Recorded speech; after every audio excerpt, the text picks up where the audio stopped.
As community volunteers do what they can for displaced residents who have lost so much in Lahaina, one group of volunteers is using their expertise to help in their own way.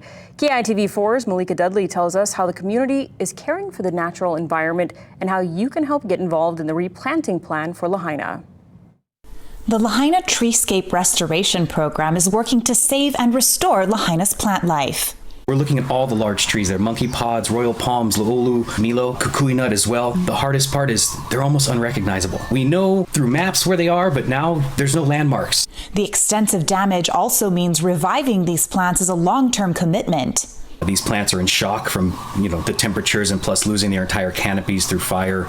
We're a bit nervous of the root system over time because it can really dry up.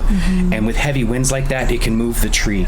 In 4 to 5 years, these trees could get sick and die. In order to keep that from happening, volunteers are hard at work. Hawaii's largest banyan tree is a prime example. When it gets too hot, soil, it almost turns into almost a wax and water will sit right on top. It won't permeate into the soil. We decided to come up with a plan to actually get oxygen into the soil. Right after that, we started adding more microbiome so we could boost that system and get it working. Alfalfa was used as a nitrogen source to help get the leaf system back, and solar-powered sensors measure cambium movement, or which branches are moving water and which ones aren't.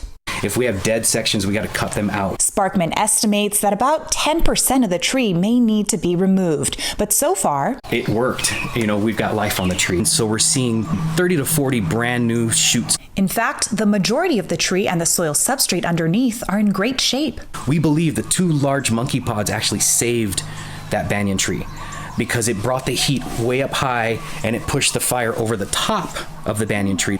The benches didn't even burn underneath. The wooden light posts underneath the banyan tree are in perfect shape. Unfortunately, the monkey pods, along with many other trees, were lost to the fire. But Sparkman says there is a silver lining. This also gives us a chance to replant with new and maybe even better. Community members have suggested planting native plants and fruit trees. To submit your ideas for the replanting process, visit KITV.com for a link. Reporting from Maui, Malika Dudley, KITV4 Island News. Malika, thank you. And she also spoke to an ulu or breadfruit farmer who shared insight into historical Lahaina and its breadfruit grove. She'll tell us how the ulu trees are doing now, and that's coming up on KITV4 Island News at 6.